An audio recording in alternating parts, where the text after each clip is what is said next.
Preacher's Daughter is probably one of the most lore-heavy, film-like albums I have ever experienced. It truly is a modern American epic, touching on many different themes from the American dream and hope to abuse, trauma, tragedy, and horror. The album was a wild, emotional ride for me, especially because I can relate to so many of the themes and events within it. So today, I want to continue my Ethel Cain documentary series, this time focusing on the complete story of Preacher's Daughter, all the lore, and why it's so impactful to so many. Preacher's Daughter is not just an album about trauma.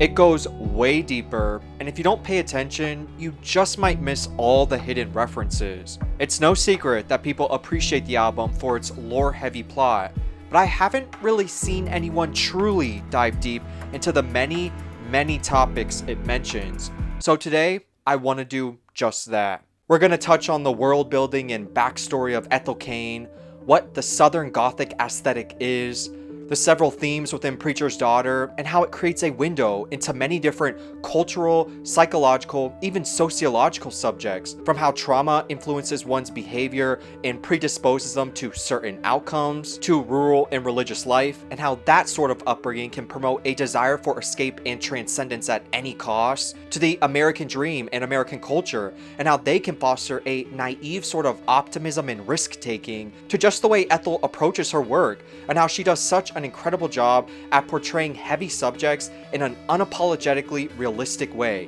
Blood, guts, rot, and all. Preacher's Daughter is not a story for those who want that happy ending or want to feel good about struggles. It's an honest look at an unfortunate, but in many ways common outcome for so many whose names we'll never know. It's not the classic optimistic American dream, but the dark American reality so many stumble into in a desperate, hopeless search for it. So without further ado, this is Ethel Cain, the complete story of Preacher's Daughter and the deeper lore you may have missed.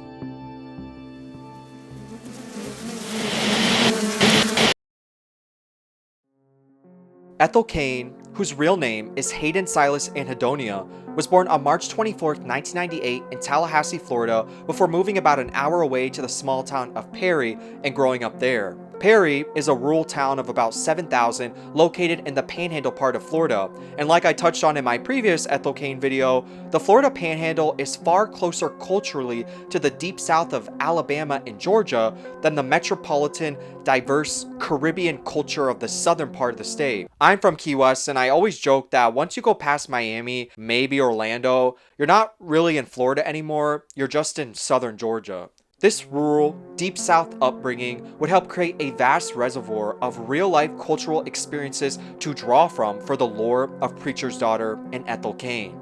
Now, the title of the record itself, Preacher's Daughter, is probably the most literal part of the album, with Hayden's real-life father being a Southern Baptist Deacon and her mother being an active member of the church choir, which is where Hayden would also be introduced to music as well. This is also why if you were raised in the Christian church, you may notice that a lot of Hayden's songs sound so similar to worship music, which is also why I think it can be so impactful for so many, because it causes all these unresolved emotions and memories from the church to come back up, but obviously in a very different way, which we'll talk more about later on. Hayden has described her upbringing as very religious, being homeschooled and only allowed to consume movies and music pre-approved by her mother, with her making sure they were Christian friendly. She has stated that she wasn't allowed to hang out with people who weren't Christian, and that basically her entire life revolved around church and Jesus. Hayden also describes the experience of growing up in a rural southern town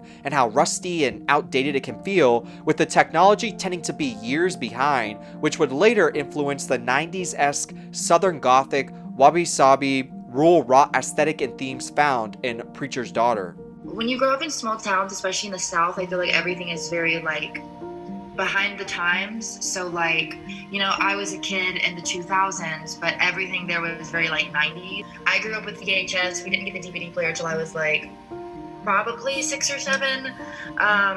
So it's very It's just kind of like permanent nostalgia. I could keep going on and on about Hayden's influences in life leading up to Preacher's Daughter, but we literally have so much to cover, and I already did that in my previous deep dive. So if you are interested in a pre-Preacher's Daughter documentary style video, I suggest watching that one for more on all of that. Now, for some background on Preacher's Daughter and the Ethel Cain character, Hayden has said that one night in 2018, she was possessed by the spirit of a woman named Ethel Cain, but that she since left.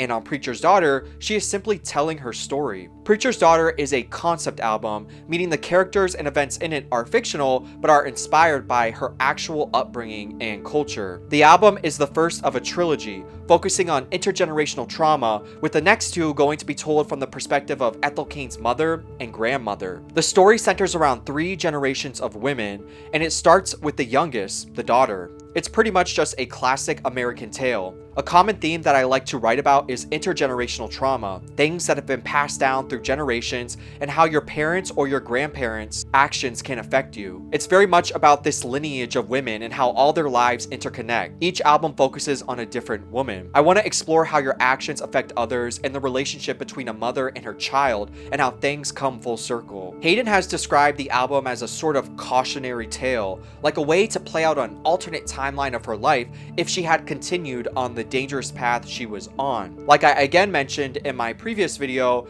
when Hayden was around 18 and first moved away, she has said that she was having lots of sex with random strangers and trying lots of drugs. So Ethel Cain's story can be seen as a sort of parallel universe where Hayden stayed on that path and what she envisioned those sorts of choices could lead to. I always describe it as a cautionary tale because I think it's just kind of everything that I've always been scared of, everything I've been worried about happening. I kind of just dump it into that story and, you know, kind of explore what would happen if life went this way. What would it?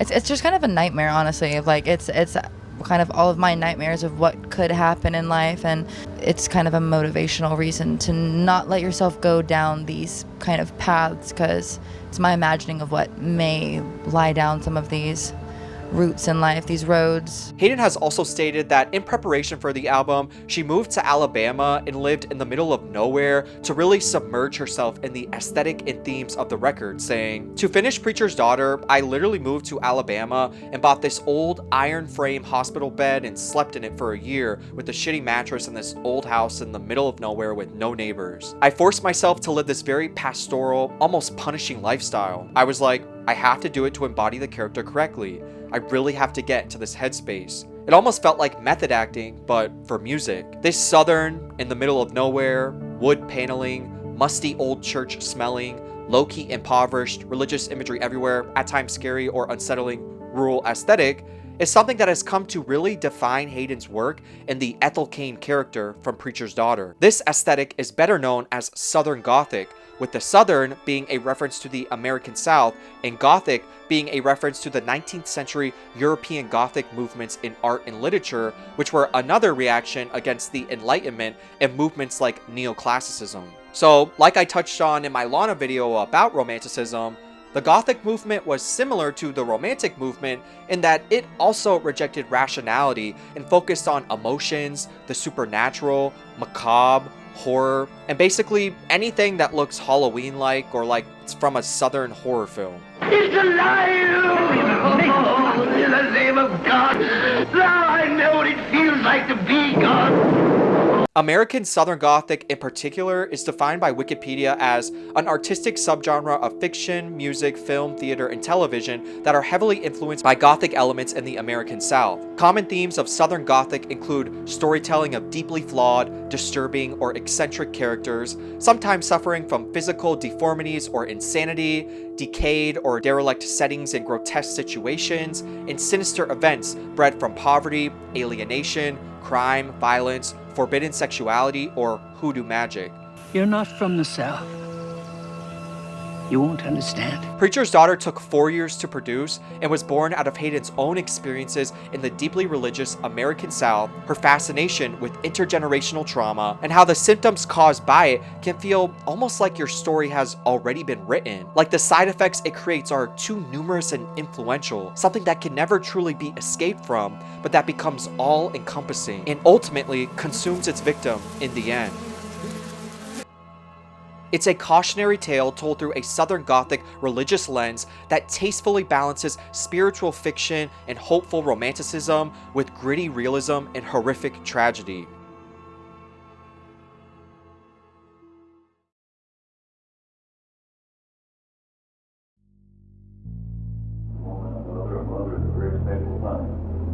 Preacher's Daughter opens with the track Family Tree Intro, which sets the scene and story in 1991 Alabama, a decade after the death of Ethel Cain's preacher father. The track opens with a man, presumably a preacher or her father, giving a sermon about the sacredness of motherhood. The track helps set the tone and theme of the album, focusing on the intergenerational, fate-like consequences of trauma, using religious imagery and allegory to make its point. The lyrics, "Jesus can always reject his father, but he cannot escape his mother's blood.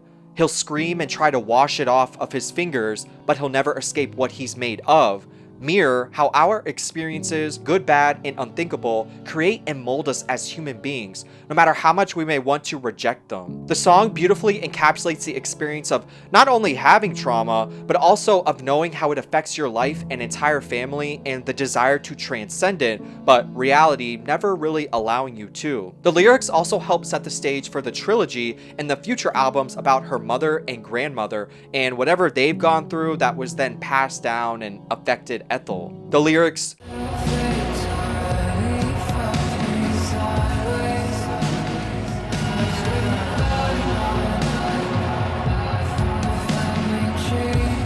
can be seen as foreshadowing to Ethel's eventual kidnapping and murder, and again, reinforce the themes of how intergenerational trauma can feel like fate, predisposing someone to certain behaviors, possible decisions, and potentially putting them on dangerous paths that can sometimes be deadly. The next song is American Teenager and focuses on the American experience growing up in the small Alabama town of Shady Grove.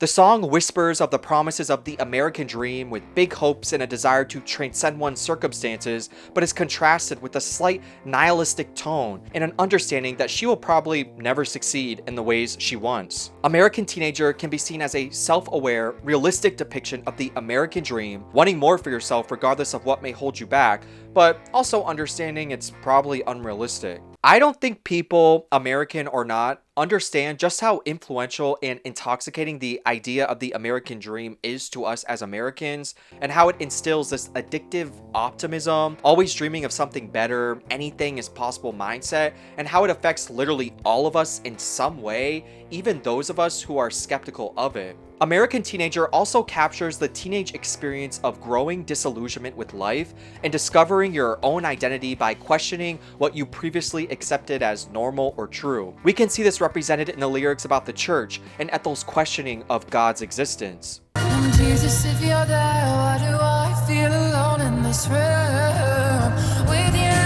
This lyric emphasizes her growing skepticism of her religious upbringing as the preacher's daughter and a deeper longing for meaning. In the very beginning of the song, we also see an interesting play on the concept of choice and one being responsible for their own decisions. The neighbor's brother came home in a box, but he wanted to go, so maybe it was his fault. Another red heart taken by the American dream. I think these lyrics are interesting, not just because they represent the dark side of the American dream, but also because they imply that it's almost the neighbor's fault for wanting to leave and that he got what he deserved in a way. It's the idea that choices have consequences, and I sort of see it as more foreshadowing to what would end up happening to Ethel Cain herself. Like the neighbor having good intentions by maybe wanting to serve his country and become an American hero soldier, that didn't stop the dark reality of war and possibility of death catching up to him, which is similar to Ethel having good intentions and wanting to live a better life and just be loved, only to fall down this dark path of abuse,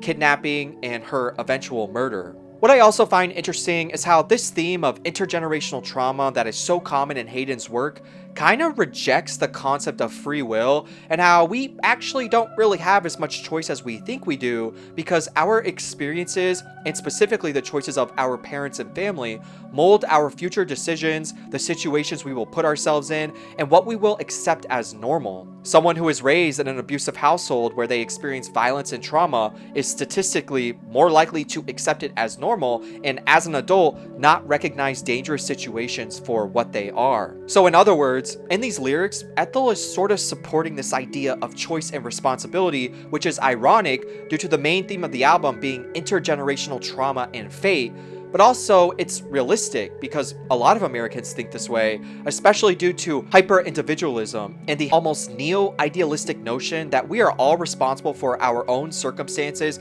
and that material or social conditions no longer matter. It's the idea that it's all about mindset.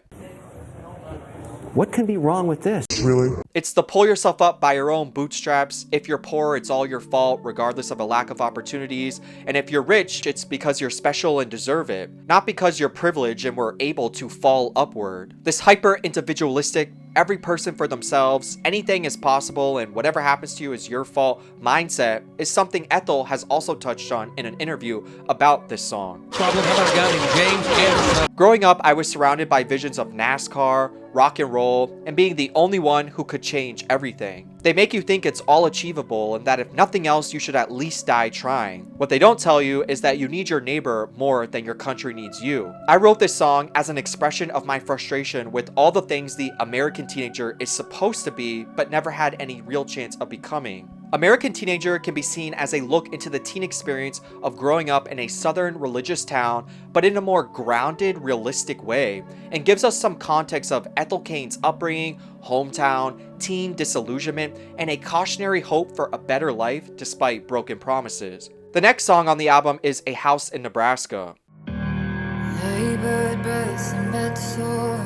This is where we are introduced to Ethel's ex, Willoughby Tucker, and who Hayden plans to go into far more detail in her upcoming prequel album, Willoughby Tucker, I'll Always Love You. The inspiration for the song was the Watson house, which is by the highway just south of Quitman, Georgia. In this house, a man killed his sister and her husband in 1937 because they threatened to commit him to an asylum. Very Ethel Cain core. Are you wearing that sweater in an Ethel Cain vinyl way? The song centers around Ethel reminiscing on her memories with Willoughby Tucker, who is her high school boyfriend who either died or left town shortly after a tornado hit Shady Grove the night of April 21st, 1991. The title of the track, A House in Nebraska, is a reference to the abandoned house Ethel and Willoughby used to hang out in and how they would pretend it was their own home, far away somewhere in Nebraska. Again, this concept of wanting to run far away and start over is highly influenced by the American dream and believing there is always a way out or a better life somewhere else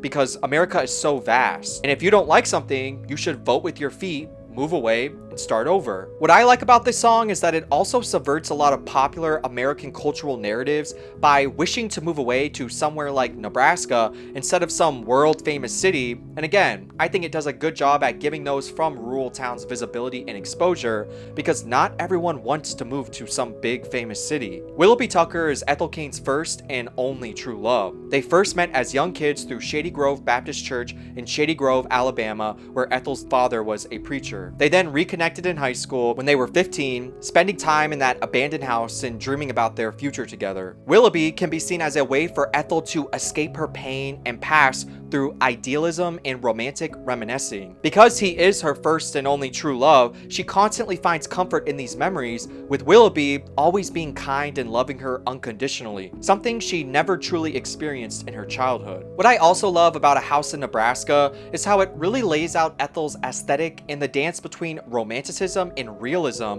through descriptive imagery that focuses on decay and decomposition. The lyrics, labored breaths and bed sores, and I still call home that house in Nebraska where we found each other on a dirty mattress on the second floor kind of reminds me of a Japanese philosophical idea known as wabi-sabi. Wabi-sabi is similar to romanticism in that it recognizes the natural impermanence of all things and appreciates rather than resists it. It's an acceptance and appreciation of imperfection, simplicity, natural materials, and modesty. I feel like a lot of Ethel's abandoned, rusty, rotting, or decaying imagery mirrors this concept in the way that it simply accepts and at times even associates it with romanticism, like telling the story of her relationship with her first love, but through the aesthetic of an abandoned home with a dirty mattress on the floor. I like how she again subverts typical ideas of beauty and happiness by focusing on these things, which is fitting, especially today when a lot of people are struggling and sinking into poverty and are looking for better ways to appreciate their lives and what they already have through the use of something like artistic acceptance or romanticism. The fourth song on the album is Western Nights. In this track, we move into the present and are introduced to Ethel's new lover, Logan Phelps, described as a beautiful biker who also tends to rob banks. This is also when Ethel finally starts to get out of Alabama, traveling with her biker boyfriend across state lines and spending their times at different bars where Logan would constantly get into fights with others. Ethel Cain details the complicated dynamic of an abusive relationship, where the line between abuse and love constantly blurs. We see this in the lyrics, "I watched him show his love through shades of black and blue." Western Nights shows us how Ethel is in an abusive relationship, but that she accepts and possibly even sees it as normal, again echoing what I mentioned earlier about how trauma can predispose people to end up in certain situations. I think it can also be theorized that Ethel may feel that she needs to accept the abuse as love because she does not want to go back to her hometown because of all the trauma that happened there, and that she will do anything possible to stay away from it. I did also want to point out the messiah complex that sometimes develops with those who come from abusive childhoods. I say it all the damn time, but so much of human culture, stories, myths, religions, behaviors stem from psychological projection. Those from traumatized backgrounds are sometimes subconsciously obsessed with giving others what they know they never got from their own families but always deserved. Unconditional love and acceptance, and a desire to serve others and please them even at their own expense, or if the other person is abusive and doesn't reciprocate. It's an ironic, hyper acceptance of others despite never receiving it yourself that can make this type of traumatized person especially vulnerable to abusers. This radical acceptance is mirrored in the lyrics, "I'm never gonna leave you, baby, even if you lose what's left of your mind, cause you know I'll be right there beside you, riding through all these Western nights." Now, Ethel doesn't explicitly say that she's an "I can fix him" girl, but still, listening to the song did remind me of that. The next song on the album is Family Tree, which follows after the death of her boyfriend Logan Phelps in a shootout with police after robbing a bank. Because Ethel was with Logan, she becomes an accomplice and ends up on the run and hiding from the authorities. The song carries the same name of the first track, Family Tree Intro, and opens again with similar lyrics. These crosses all over my body remind me of who I used to be. Echoing the scars of trauma and again, how they influence one's behaviors. This song is where we see a real shift in the character development of Ethel Cain, like a dark turn where she embraces a more violent, rebellious life and accepts the uncertain, possibly dangerous future ahead of her. "I've killed before and I'll kill again. Take the noose off, wrap it tight around my hand. They say heaven hath no fury like a woman scorned, and baby, hell don't scare me. I've been times before." The lyrics Make a woman out of me. also help reflect the blind submissiveness and male-centered mindsets that Abrahamic religions promote. Family Tree is about trauma and its lasting impacts, but also about her previous abusive relationship with Logan and how religion ties into it. The "let him make a woman out of me" lyric specifically is a subtle yet apt reflection of how patriarchy ties a woman's worth to a man and her sexuality. Virginity and modesty are often conflated with holiness, and Ethel only becomes a woman once a man intervenes and takes her virginity. In patriarchal Abrahamic societies, a woman's role is to stand by and unconditionally support their spouse, which can predispose them to accept abuse or blindly follow a man's lead. Things get worse for Ethel when she uncovers a shocking family secret, one that some have theorized is about her father abusing her or a possible cult-like, maybe even homicidal past within her family. This leads us to the sixth track, Hard Times. This track closes out the first act of the album and details the complicated relationship one has with their abusive father. This is when we discover that Ethel Cain's father SA'd her as a child, and because he died when she was 10, it's assumed she was very young during the abuse. The track details the complicated, paradoxical nature of childhood SA and how Ethel knows what happened to her was wrong, but also that she still loves and even at times wishes to be like her abuser. "Praying I be like you, doing all the things that you do, and I still do, and that scares me." This song was the first time I cried while listening to the album because it so perfectly captures the experience of childhood SA, the innocence of youth, and just the gut-wrenching, unthinkable dynamic that that type of abuse creates. The lyrics describe the manipulation that occurs during grooming and how the abusers tend to tell a story about how they're the good guy, and due to the power dynamic, they always get what they want and is therefore the one who controls the happiness. Hard Times perfectly captures how this sort of abusive dynamic blurs the lines for children, how many don't understand what's happening and are even manipulated into thinking they enjoy it or that it's a loving experience, which will cause confusion, shame, guilt, and endless pondering for the rest of the victim's life. This point is perfectly encapsulated in the lyrics, "I'm tired of you, still tied to me." It shows how trauma can be so unbelievably exhausting and torturous that it can lead one to feel like they never get a break and can never truly escape from their emotional wounds. The lyrics, "Can I sleep? Can I sleep?" can also be a reference to wanting relief that never comes, or even being suicidal. The song again shows the complicated emotional dynamic with CSA and how, because they were children, they sometimes don't hate their abusers, or at least hate them in an absolute logical way because of previous manipulation, which can cause further guilt and shame. Now, honestly, the way Hayden so accurately captures this very specific experience, but in such an unapologetic, this is the reality, I don't care how horrific it is kind of shocking to me, especially being that, as far as we know, she has never experienced it herself, which just makes her work all the more fascinating and good. But also, I should say a lot of people never end up speaking about their trauma, especially if it is CSA, so who knows, maybe she did, and I definitely should not assume. This song helps to further the lore of Ethel Cain's trauma and what drove her to make the choices she did, like staying in her previous unhealthy relationships with Logan, because when you experience a horrific childhood, you'll do anything to escape it and never look back, even if that means risky choices, trusting the wrong people, and ending up in dangerous situations. Opening Act 2 of Preacher's Daughter is Thoroughfare, which also happens to be my favorite track and is probably one of the most positive, if not the most positive songs on the entire album.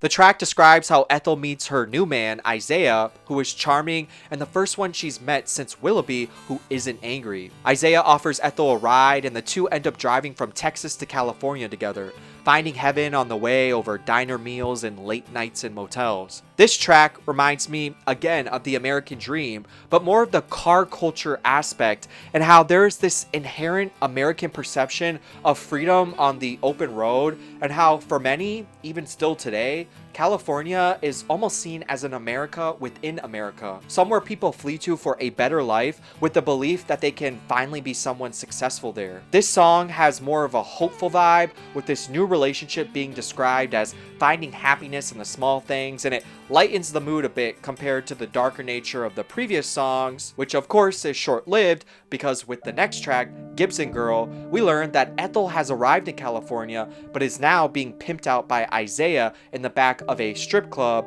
and is being given so many drugs that she begins to lose her sense of reality. The song is dark, sultry, and atmospheric, really capturing the experience of being drugged and abused as a sex worker. The lyrics, "Baby, if it feels good, then it can't be bad," and "You wanna f me right now, you wanna see me on my knees, you wanna rip these clothes off and hurt me," describes how she experiences abuse and her growing detachment from reality. The track name Gibson Girl is a reference to the 19th century American beauty icon Gibson Girl, created by American artist Charles Dana Gibson, and can be seen as one of the first widely known American symbols of ideal beauty. Hayden has said on this title, "Being a woman is about never quite reaching a goal that someone else set for you. Under pressure to fit an impossible standard, I find myself daydreaming about what it would be like to be perfect in a way I can't ever possibly achieve. I've always been in love with Evelyn Nesbit, the Gibson Girl, and thought she was the absolute pinnacle of feminine poise and grace. Whenever I start to lose myself and forget what I'm capable of, I just turn to her and she's the greatest reminder." On the meaning of the track, Ethel says, "I think I was 21 when I wrote that song. It doesn't take long to get tired of men wanting to have sex with you and ditch you. It's very exhausting, and you think you're alone, but then you realize that every woman on the planet goes through it at some point, treated like a piece of meat and chewed up and spit out. The fact that every woman goes through it doesn't change the fact that it's so cripplingly lonely to go through. I always thought that I was forward and dominant and situations with men, and then I realized I've only ever been forward and dominant because I'd rather feel like it's something I'm giving up than something being taken from me. I've always had this vision of being like this Gibson girl, this perfect vision of beauty with her hair done up and her waist cinched and her face perfectly flushed. She bats her eyes the right way and she drapes over the couch the right way, but in reality, they're still getting what they want, and I'm still sitting there completely alone and empty at the end of the day. I wanted that to translate into this story of her being used by these men and trying to establish even some false semblance of control. So in this way, Ethel Cain can be seen as accepting and even trying to convince herself that she likes what's happening as a way to cope and feel like she has some form of control. Something very, very common with those who are abused. The Gibson Girl title of the track can also be seen as an ironic play on words, using a symbol of ideal American beauty, but showing how it still comes with objectification, abuse, and men winning in the end by getting what they want at any cost. This track also reminds me of the real American dream, or more what the American dream can devolve into for those with traumatic backgrounds. The way Gibson Girl contrasts to the previous hopefulness and romantic nature of Thoroughfare reflects the childlike naivete of the concept of the American dream and how so many countless souls will do anything to achieve it, even if it means running away and living on the road, taking as many unsafe risks as possible, only to end up in some unfortunate situation like being homeless, addicted to drugs, or like Ethel, an abused worker. That's what I see this track as. The reality of the American dream, the detrimental effects of trauma, and the dangers of unfettered trust in others in search of love and fulfillment. The song is when reality really hits for Ethel and emphasizes that for so many, the American dream is just that. A dream, an idea, an idealistic vision that can sometimes only be reached in the haze and euphoria of substance abuse, or that inevitably leads to some dangerous, unfortunate life. What makes this track even more interesting is that this failed American dream hits really close to home for me. I had a plan to run away with a best friend when I was a teen, and we actually technically did for a couple of hours in the middle of the night before we got scared and ended up going back home. It was not some in the moment, impulsive, "You mom, I'm leaving" choice, but something we had literally planned for almost a year, talked about daily, and even told some other people we really trusted. Like, we were only 15 at the time, and me and my best friend had both been through a lot of trauma, and we didn't realize it then, but what we were really trying to escape was our minds and the dark memories associated with our childhood towns. Anyways, if I didn't love my mother so much and worry about how it would affect her, I would have kept going that night. Nobody really knows how hard it is to have PTSD and have to live in the environment that caused it. And like Ethel, and I'm sure thousands and thousands of other real life people, I really believed that nothing could be worse than where I was, and that running away with my best friend would not only bring relief, but that we would somehow literally have the best life because we loved each other. And as hopeless romantics, we thought we could just romanticize everything so that money or poverty wouldn't matter. From time to time though, I wonder what would have happened if we kept going that night. And I would 100% believe we would have ended up homeless, on drugs, and who knows, possibly even selling ourselves for money. I think it's important to point out that mine and Ethel's stories are not unique, and that for many homeless or abused youth, it starts in the same way, and it's why therapy and recognizing why you do the things you do and what it all stems from is so important, so you don't make some extremely dangerous, life-threatening decisions.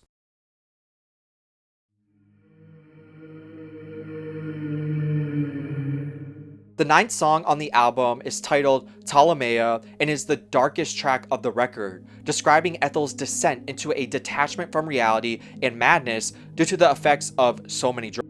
This track is also the moment Isaiah kidnaps Ethel in a Winn-Dixie parking lot, with Ethel last being seen on Saturday, January 13th, 1991 at 3:15 a.m. Ethel begins to hallucinate as the darkness and trauma all around her begin to personify into a demon-like entity that is just waiting to consume her. You poor thing, you sweet morning lamb, there's nothing you can do, it's already been done.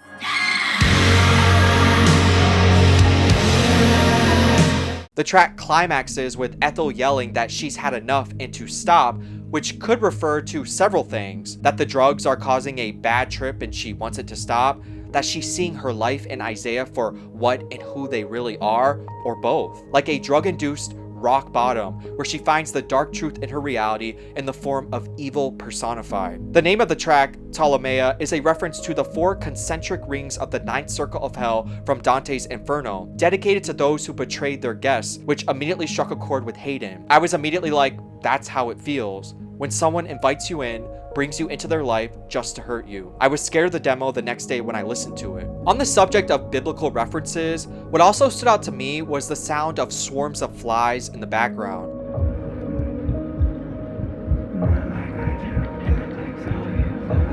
I took this to represent death, rotting decay, and possibly even evil. In Christian theology, art, and media, swarms of flies often represents evil due to their association with death. In many religions, death is seen as the ultimate punishment and is commonly associated with evil or a Satan-like figure. In modern times, death is obviously scary and something we would like to avoid, but it's not seen as something evil. It's just an inevitable part of life that we want to keep at bay for as long as possible. In Christian theology, the main purpose of Jesus Christ was to save humanity not just from sin through redemption, but also from death itself in the form of opening heaven and granting people everlasting life. This is why the Bible mentions Christ as the one who defeated death so many times, because it is seen as the ultimate spiritual achievement which justifies and proves his divine nature. Remember, Jesus was Jewish, and Jews don't believe in the afterlife like Christians do. When you die, you're dead, or go to something like a Jewish underworld, and Christianity said, actually, you don't have to experience that evil, horrible death thing. Just believe in me and you'll live forever in perfection. So when we hear swarms of flies, we imagine death and rot, which gives us that horror, decomposing imagery, but could also be the hallucination foreshadowing Ethel's inevitable end in death. The original demo name for the track was Sempervirens, with Hayden saying on Tumblr, Sempervirens is the scientific name for the redwood trees of Northern California, where Isaiah had trapped Ethel in the attic in the old shack. It was titled Shenandoah originally before Sempervirens, because I wrote the song while I was high as after listening to the No Sleep podcast episode called A Ride Through the Shenandoah, and it gave me the same disturbing vibe.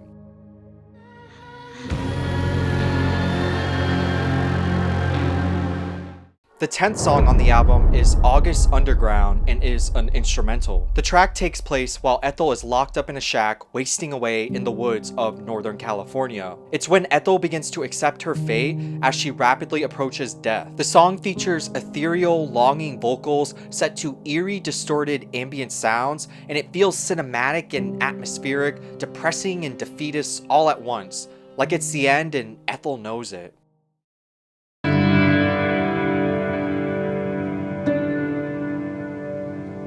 The 11th track on the album is Televangelism, another instrumental, this time with a more peaceful, bittersweet melody made up of piano chords and ambient sounds. It's where Ethel Cain dies and ascends to heaven, and the choice of instrumentation for this track and the previous helps emphasize the fact that she was dying and is now gone. Hayden has also described this track as being her favorite on the album. The title Televangelism refers to television evangelism, which is common in the American South. The choice to name the song Televangelism could be an ironic twist, referencing common critiques against the practice, like how people often claim it's an immoral grift, preying on people's vulnerabilities, and therefore making it seem inauthentic or empty, mirroring how the song feels. Echoing piano chords as if being played in an empty, abandoned church. This empty, somber sound helps to reflect the fact that Ethel is now gone, and all that remains is an atmospheric melody that feels like a spiritual broadcast from beyond the grave.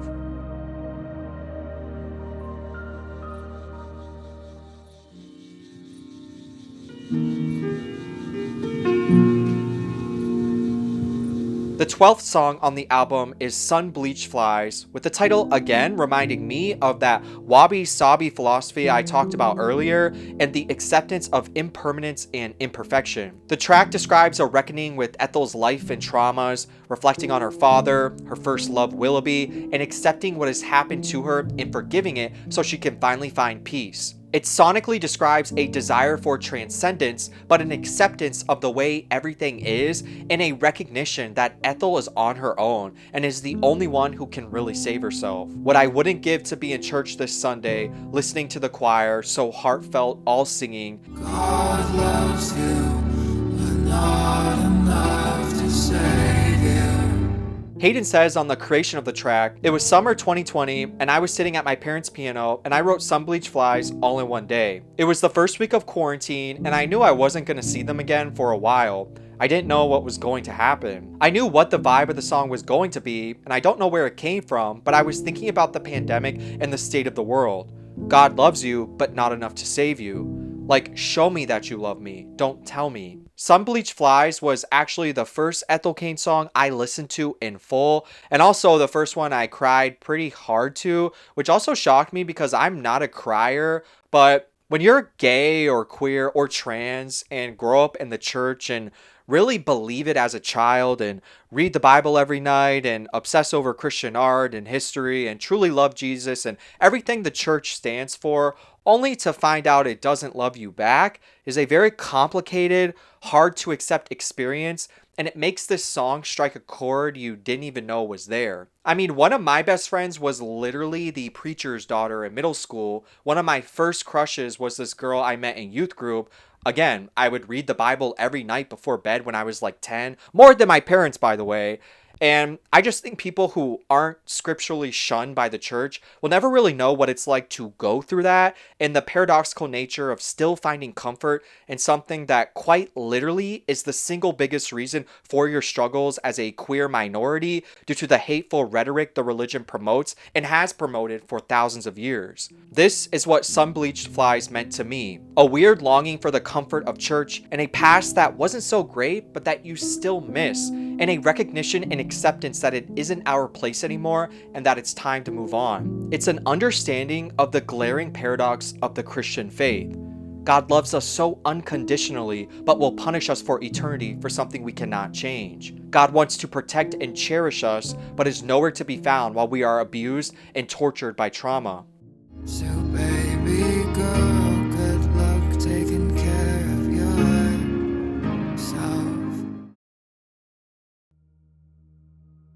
The 13th and final song from Preacher's Daughter is titled Strangers, which is a farewell to Isaiah as well as to her mother, again from Beyond the Grave. This track describes the horrifying conclusion to Ethel Cain's life. Not only was she murdered, but she was also cannibalized by Isaiah. The song takes a lighter, accepting, even joking stance on her own fate, talking about being a freezer bride and her flesh being dried out and tough. The song was also originally written without the knowledge of it being the end of Preacher's Daughter, with Hayden saying, "Looking back, I can't imagine a more perfect resolution to this lineage." I think subconsciously this song was always the end of the road. It's the realization that some things cannot be avoided, only accepted, and that just because it isn't a happy ending doesn't mean it's a bad one. There is an ending in every beginning, and all things come back around in one strange way or another. You can't change your past nor anyone else's, and the only real strength you have in this lifetime is your forgiveness. What stood out to me the most about this song was the chorus where Ethel asks Isaiah if he makes her sick with her churning inside his stomach. I found this really interesting as a sort of metaphor or allegory for how trauma can consume and cannibalize its victims. I also saw it as a sort of final act of rebellion or resistance to her abuser by wishing that, in the end, even though he got her freedom, her life, and even her literal body, she hopes he at least suffers in the shame and guilt for what he's done. Many people who are abused may sometimes only find peace in the thought that their abusers may sometimes feel guilt or shame for what they've done, and I think maybe that's the message these lyrics were also trying to get across. The song also addresses her mother and how she knows she's going to suffer and miss her daughter when she finds out what has happened, and how she loves her and hopes she's able to move on and accept it so she can be happy. This ending from the perspective of the mother creates a full circle moment, with the opening family tree intro also mentioning the mother, and with the next album in the trilogy going to be from the mother's perspective. I also really liked how the song ended with an echo and an abrupt silence, which I imagine like the spirit of Ethel suddenly and finally leaving to be in heaven now that she had processed it all and was finally at peace. I'll see you when you get here.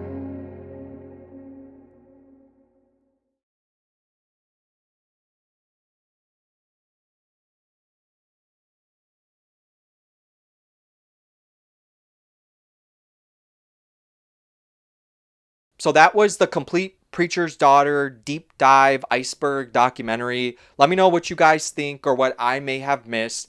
And be sure to subscribe and put those notifications on, because I am planning on continuing this series with a deep dive into perverts and eventually Willoughby Tucker, I'll Always Love You. So yeah, I hope you all enjoyed, and thank you so much for watching.